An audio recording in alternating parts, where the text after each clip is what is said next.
So once again, Jai Bhim and Namo Buddhaya to all of you. Namo tassa bhagavato arahato samma sambuddhassa. Namo tassa bhagavato arahato samma sambuddhassa. Namo tassa bhagavato arahato samma sambuddhassa. So today we will be studying the chapter 5 of the part 4 of the book 3 of the Buddha and his Dhamma, and the chapter is titled as Belief in Sacrifice is Not Dhamma. And we have seen that Baba Ambedkar has enumerated so far various doctrines and various views which are not the Dhamma. It is Adhamma, means not Dhamma. And previous to this part, we have seen what is Dhamma. So here, because at the time of the Buddha, the sacrifice was so much prevalent. There were people who used to sacrifice animals, who used to sacrifice the cows, used to even sacrifice the human beings. And also there was, people who were also doing a lot of other kinds of sacrifices. And some of those sacrifices were full of what we can say, full of cruelty towards animal, full of violence and whatnot. So here, I think what we need to do is to understand the Buddha's take on what is called the sacrifice. So we know that the religion at that time and even today known as Brahmanic religion, though it has the sacrifices are almost gone, but there are still sometimes we see yajnas and yagas around this country, but they are not, it seems, because of the influence of Buddhism, there is a radical change in the way the people have been doing this kind of rituals. So the Brahmanic religion was based upon sacrifice. That's what Baba Ambedkar says. And some sacrifices were classified as nitya, they has to be done, and some of them were considered to be naimitic. They are occasional sort of sacrifices. So Buddha declined to regard a religion based on sacrifice as worth having. And we know that all these Vedic rituals, particularly yajnas and yagas, were about the sacrifices, offering sacrifices to fire, throwing the precious sort of material like ghee, butter, and even animals in the sacrificial fire, thinking that this rising smoke out of that fire will go to the god and will convey the pliyas of the people who are doing the sacrifices. So that was an idea. So the Brahminic sacrifices, what did it entail was, according to the verse number 5, is drinking, killing animals, and merrymaking. So you imagine a scene of that time where people are burning fire and they are putting a lot of sacrificial elements into that. And it must be a scene of a bonfire that we witness today. So Baba Ambedkar has in the verse number 5 has very categorically mentioned that it involved drinking, it involved killing animals, and merrymaking. So these were the three aspects that were found around the sacrifice of the fire. So there were a lot of people who wanted to know from the Buddha what is the real sacrifice. And in the Buddhist text, we see a few of the suttas where the Buddha has tried to teach people what is the real sacrifice. So particularly in this section, in this chapter, belief in sacrifices is not Dhamma.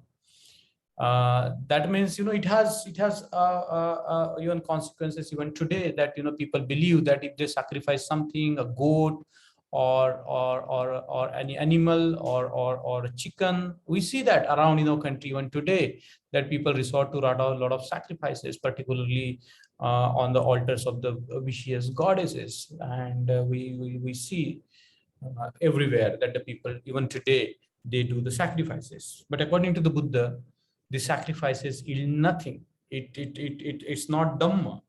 So at the time of the Buddha, there was this Brahmin who was very well respected, and he was living in the capital of Magadha, and he was very powerful Brahmin at the time, and he was given the land by Bimbisar himself, and he was resorting to he was planning a big sacrifice with a lot of animals and cows and whatnot. So he was planning that, and that time the Tathagata, the Buddha, was residing in the place, and in a place called Ambalattika. That was the place where Tathagata was residing that time. So some Brahmins thought that, why shouldn't we go to the Buddha, who is incidentally here nearby us, and inquire about what is the real sacrifice. So Kuttadanta was not, he has not initially decided to go, but having seen that people are going to the Buddha, Kuttadanta decided to go and approach the Buddha and talk to him. And there were three Brahmins who had discussion with the Buddha on this, and the names of these Brahmins were Kuttadanta, Ujjaya, and the third was Udayin. So there is a sutra in Pali called Kuttadanta Sutra, which gives the background of Kuttadanta, and which gives the background of the context of their meeting and what the Buddha teach, or what the Buddha taught that time to the Kuttadanta and other Brahmins who were keen on these sacrifices. Kuttadanta, according to Nalin Swaris, one of the great Sri Lankan scholars, it's a spin on the word. Kutta means sharp and Danta means teeth. So he's actually calling he's playing on the word, saying that Kuttadanta is a sharp tooth or sharp teethed Brahmin, like a vampire who might suck the blood of the people, or who might exploit the people like that. So that is one of his connotations. So in this Kuttadanta Sutta, there is a long discussion, but Babasaheb Ambedkar has taken a major part from Kuttadanta Sutta, and he has introduced that sutta in part to come to the conclusion that belief in sacrifices is not Dhamma. So for a follower of the Buddha, any belief in sacrifice is not the Dhamma. It doesn't lead to any what we can say, any good, or any welfare, or hitai or sukhai. So the Kuttadanta went to where the Buddha was, and requested the Buddha. Kuttadanta requested the Buddha to tell him what he thought about the value of a sacrifice. That was the question asked by Kuttadanta. The Blessed One said, "Well then, O Brahmin, give ear and listen attentively, and I will speak."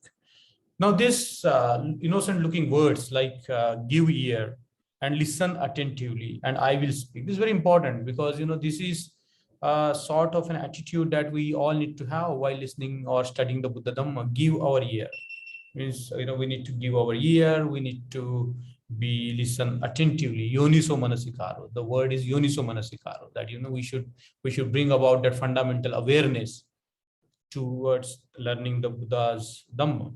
So I think it comes everywhere in the suttas that the Buddha is asking us to give our ear and listen carefully, listen attentively, so that we can by ourselves test and know it whether it's valid or not. So Kuttadanta replied, "Very well, sir," and the Blessed One spoke as follows. So the Buddha, of course, told Kuttadanta and others who were in attendance that time the story of the great king called Mahavijeta. And Mahavijeta was a very mighty king, and he had tremendous wealth, and he has silver and gold and all access to enjoyment, and he has goods, and he has corn, and his treasure houses and his gardens were full. So he was like a very, very rich man, very, very rich king, very, very rich emperor, Mahavijeta. So the Buddha is telling a story of King Mahavijeta. And then once he was sitting in meditation, he was in his solitude, he became anxious at the thought, I have in abundance all the good things a mortal can enjoy. The whole wide circle of earth is mine by conquest to possess. It were well if I were to offer a great sacrifice that should ensure me will and welfare for many days. So he thought that now I have everything, but if I do some kind of a sacrifice, then maybe my there will be an insurance for the wealth and the welfare for many days. So there was a chaplain who was in attendance of King Mahavijaya that time, and he said to King Vijayata thus, the king's country sire is harassed and harried. There are dacoits abroad who pillage the villages and townships and who make the roads unsafe, where the king, so long as that is so, to levy a fresh tax, verily his majesty would be acting wrongly. This has a lot of political consequences and connotations if we study this carefully, because Kutta Danta Sutta is not just about belief in sacrifices. It's about how the political system of the time should be, or how the king or the ruler should govern the country. So he was saying that in order to offer a sacrifice, you need a lot of money, and you need to cover that ground of money, you need to tax the people. But the chaplain is cautioning Mahavijayata. He's saying that our country is already harassed and harried by the dacoits. And those dacoits, what do? They pillage the villages and townships, and who make the roads unsafe. So our roads become unsafe, and therefore, what happens if we levy more taxes on the people? It will be a wrong act. It will not be a proper act. So he says, the King Mahavijayata says in this sutra, Kuttadanta Sutta, that I will soon put a stop to this scoundrel's game by degradation and banishment and fines and bonds and death. But their license cannot be satisfactorily put a stop to. The remnant left unpunished would still go on harassing the realm. So you see, the king says that I will try to create a law and order. I will banish the bandits and dacoits, and I will try to take care of them. But the chaplain said that even if you do that, there will be a few left unpunished, and they will go on harassing the people. They will go on ravaging the country. They will go on pillaging the villages and the townships. So he says that there is one method by which you can end this order. That is what the chaplain says. So what is this one method? So this is very interesting, sort of, a commentary on how the politics of the time should be governed, or any time should be governed. He says, whosoever there be in the king's realm who devote themselves to keeping cattle and the farm, to them let his majesty the king give food and seed corn. It's very interesting that if you want to stop the society from, downfall, those farmers, there are those who keep the cattle and the farm, what we need to do about them? The king must give them food and seed corn. You see, this is sort of a government policy that we can all think about, that the king here, the minister here is asking the king that if he wants to stop the citizens from suffering due to dacoits, because why people resort to dacoity, why people resort to thievery, why people resort to robbery? These are the fundamental questions. And one of the answers to this question is because of the social order, or because of the social system. So what, those people who are devoted to keeping cattle and farm, the His Majesty King should give them food and seed corn. So that is what is said here. Whoever there be in the king's realm who devote themselves to trade, to them let His Majesty the King give capital.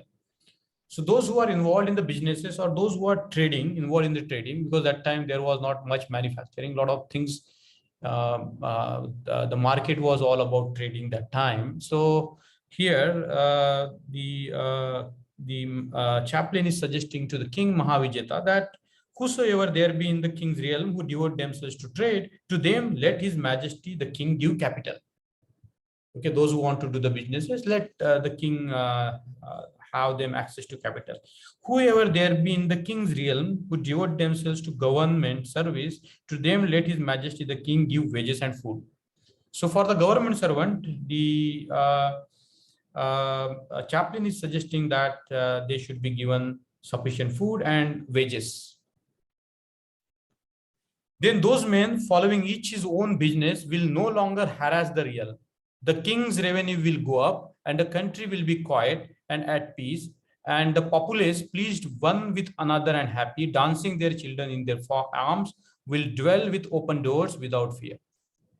So this is what it is. If you want to stop the loot in any country or any society, you know, the rulers have a duty towards the citizens. And one of the, you know, now this duties of the ruler towards the citizens of various kind, like for the children, it's a duty of the government or the ruler to give education to the people who are unhealthy, who are suffering from certain diseases. The king should provide them with the good health care. You see, so these policies can be amplified to suit our sort of times. But the fundamental message here is that if we want to stop the harassment of the people, and whenever there is a harassment of the people, whenever people are suffering, there is no peace and there is no prosperity. And the scene here created in the verse number 19, that the populace pleased one with another and happy, dancing their children in their arms, will dwell with open doors without fear. So that's a picture of a beautiful society that is being depicted in this Kuttatantra Sutta. So having heard this, Mahavijeta accepted the word of his chaplain and did as he had said, and he has followed the advice of the chaplain and did exactly what it was told. And those men following each other his business harassed the realm no more. And the people who harassed the people were no more, and the king's revenue shot up, it went up. And the country became quiet and at peace, and the populace, pleased one with another and happy, dancing their children in their arms, dwelt with open doors. When peace and order was restored, King Mahavijeta had his chaplain called again and said, "This disorder is at an end. The country is at peace. I want to offer that great sacrifice." So he was still trying to pursue the idea of a great sacrifice. The king, the powerful king, was pursuing the idea of a great sacrifice to ensure the will and the wealth wealth that he possessed. And here the chaplain is suggesting him the various ways by which he can do the great sacrifice. So one of the ways he was told that he can resort to the great sacrifice was, looking after his citizens. The chaplain, replying to the king, said, "Be it so. Let his majesty the king send invitation to those in the town and the country in his realm who are Kshatriyas, vassals of his, who are ministers and officials of his, or who are Brahmins of position, or who are householders of substance, saying, I intend to offer a great sacrifice. Let the venerable ones give their sanction to what will be to me for will and welfare for many days." So you see this invitation to invite everybody from all over the places, from towns and from villages, householders, the Brahmins, Kshatriyas, all the people. So it was suggested to him that he should invite all these people to the great sacrifice, so-called great sacrifice. The king, O Brahmin Kuttadanta, accepted the word of his chaplain and did as he had said, and they each, the Kshatriyas, the ministers, the Brahmins, and householders, made a like reply. Let his majesty the king celebrate the sacrifice. The time is suitable, O king. Then King Vijayata was wise and gifted in many ways, and his chaplain was equally wise and gifted. The chaplain, O Brahmin, before the sacrifice had begun, explained to the king what it would involve. Should his majesty the king, before starting on the great sacrifice, or whilst he is offering the great sacrifice, or when the great sacrifice has been offered, feel any such regret as this: great alas has been the portion of my wealth used of herein, let not the king harbor such regret. So the king should not harbor the regret that a lot of my money is spent on such sacrifice during the sacrifice and after the sacrifice and before the sacrifice.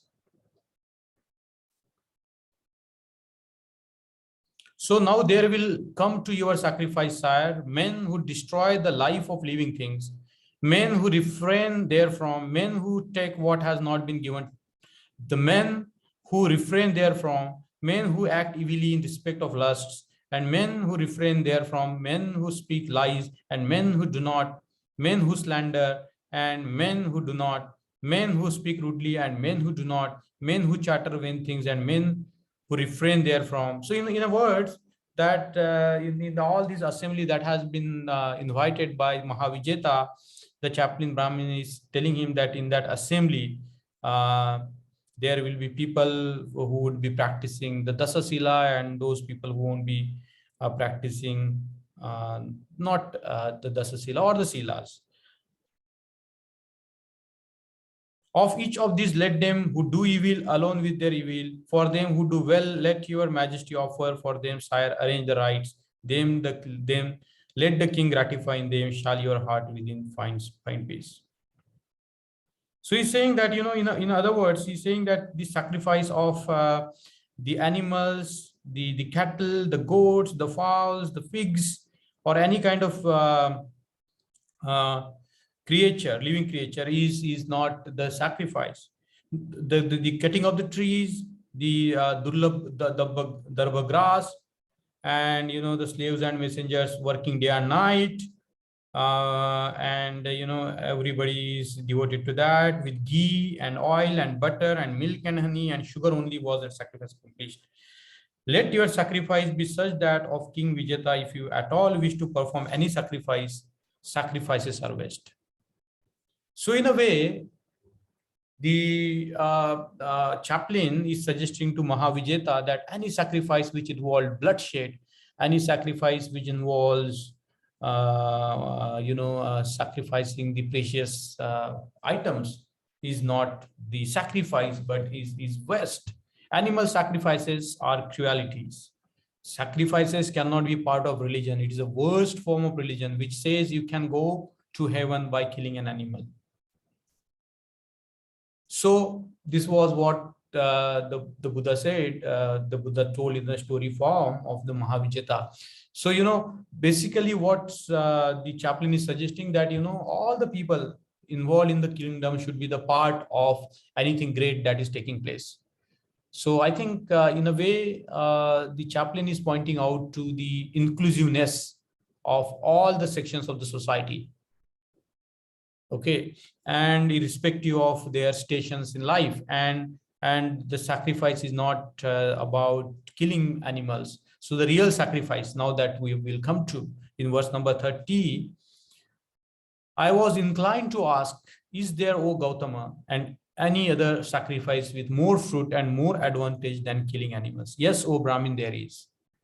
And what, O Gautama, may that be? What is the sacrifice? So verse number 33 shows about what is the real sort of a sacrifice. Let's pay attention to this. When a man with trusting heart takes upon himself the precepts. So a man with a trusting heart, with full of shraddha, full of faith, takes upon himself the precepts, the Shila. So what does he take upon himself? Abstinence from destroying life. So it's exactly opposite from the sacrifices which were advocated at that time, and which even were advocated today in terms of the sacrifice of the goat or the sacrifice of chicken and other birds. So it's exactly the first sort of a precept goes exactly opposite to that. It's completely in contradiction with that. The Buddha says that the real sacrifice is abstinence from destroying life. So any life should not be destroyed. That's the sacrifice. Abstinence from taking what has not been given. So not taking what has not been given. Abstinence from evil conduct in respect of lust. Abstinence from lying words. abstinence from strong words, strong, intoxicating, maddening drinks, the root of carelessness. So you see here, the Buddha is talking in terms of the 5 precepts. So abstinence from destroying life is, of course, panati pata veramani sikkhapadam samadhiyami. Abstinence from taking what has not been given is adinna dana veramani sikkhapadam samadhiyami. Abstinence from evil conduct in respect of lust is about kamesu michachara veramani sikkhapadam samadhiyami. And abstinence from lying words is musavada veramani sikkhapadam samadhiyami. And abstinence from strong, intoxicating, maddening drinks, the root of carelessness, is, of course, sura meraya majja pamada thana veramani sikkhapadam samadhiyami. So that is a sacrifice better than open largesse, better than perpetual alms, better than gift of dwelling places, better than accepting guidance. So you see how the practice of the Panchashil is brought at the very heart of how we can make the sacrifice. And the Buddha is at the end saying that it's better than open largesse, it's better than these open parties, it's better than perpetual alms, the alms that we give all the time, or it's better than the gift of dwelling places, better than accepting guidance. So the best sacrifice is a sacrifice of when one practices these 5 precepts that the Buddha taught, Panchashil. And now that's how when he had spoken, Kuttadanta, the Brahmin, said to the Blessed One, most excellent, O Gautama, are the words of thy mouth, most excellent. And according to the Kuttadanta Sutta, the Brahmin Kuttadanta Sutta accepted the teachings of the Buddha, and he took refuge in the Buddha's Dhamma and the Sangha.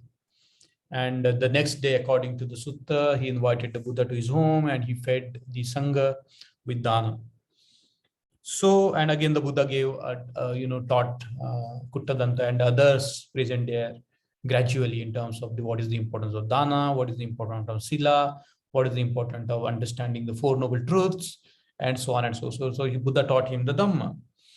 And that's how the Kuttadanta Sutta ends. And Baba Ambedkar has tried to bring some content from this Kuttadanta Sutta.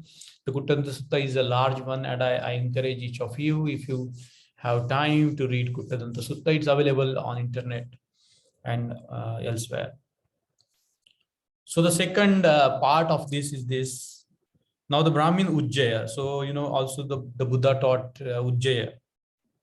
What is the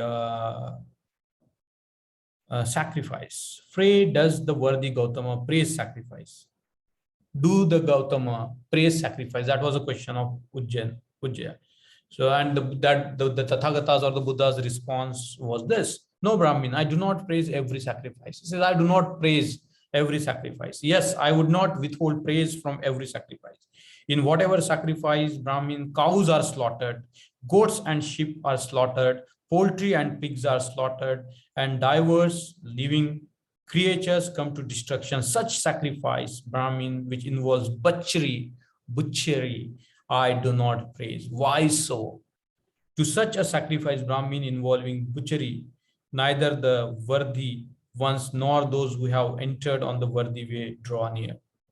But in whatever sacrifice, Brahmin, cows are not slaughtered and living creatures come not to destruction. Such sacrifice, not involving butchery, I do praise, such as, for instance, a long established charity, an oblation for the welfare of the family. Why so? Because Brahmin, the worthy ones, those who have entered on the worthy way, do draw near to such a sacrifice which involves not butchery. So, the charity and, anything done for the welfare of the family is the sacrifice that the Buddha welcomes. The Brahmin Udayin, the section 3 of the chapter, the Brahmin Udayin asked the same question to the exalted one as was asked by the Brahmin Ujjaya. Pray, does the worthy Gautama praise sacrifice? The Buddha gave the same answer which he gave to Ujjaya. He said, fit sacrifice performed in season, due, and free from cruelty, to such draw near, those well trained in the good life, even those who have the well rolled back while yet on earth, who have transcended time and going, means those who have enlightened.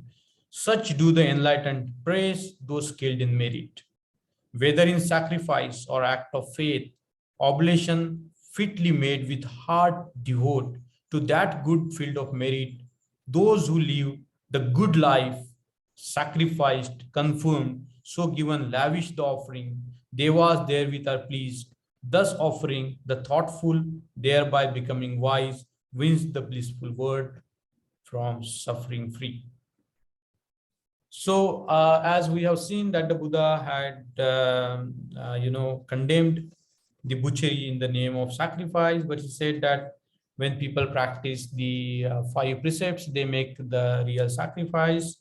When they carry on with the long established charity for the welfare of the families, the Buddha welcomes such kind of a sacrifice, and that's how the Buddha talks about the sacrifices. So the belief in sacrifices is not Dhamma. That is what the Buddha has taught in this chapter.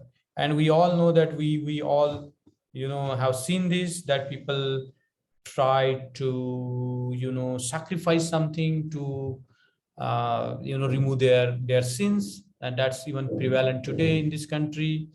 We heard about different sort of sacrifices to gain wealth.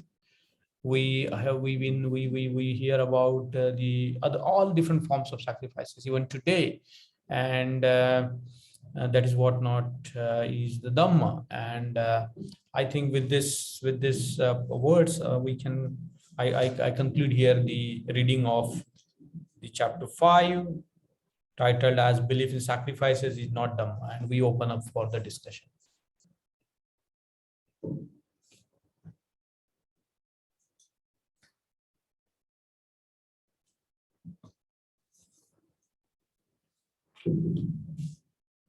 Anything anybody would like to comment? Anything, Alka madam?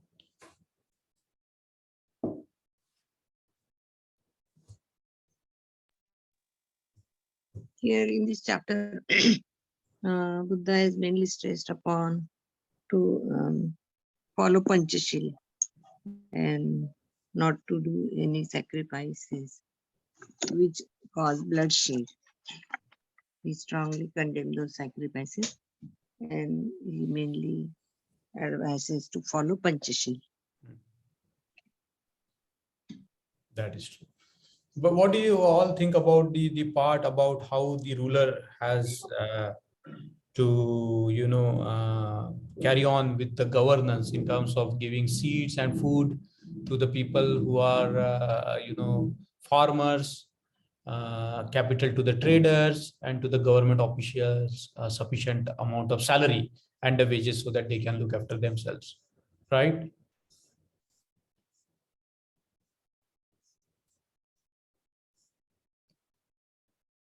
That's a part of the Kuttadanta Sutta. But Alka madam has summarized the points very well, and I think that's a very good summary of the. Anybody would like to comment anything? Umesh bhai, Pankaj, Arvind, Sunil sir, Bharat.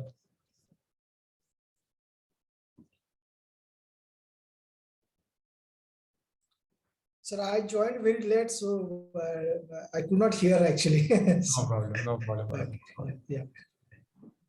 No, Yes, bhai. Manish, it's very clear, bhai. Okay. Okay, I think if there are no questions or any comments by anybody, we should conclude our class today and meet next Saturday. Is that okay?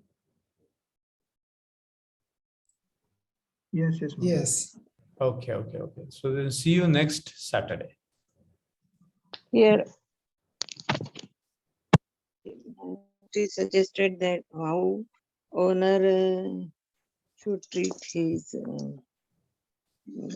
partner, means how to treat the owner and relationship of his Right. And I think that's the Sigalova Sutta. We will come to that.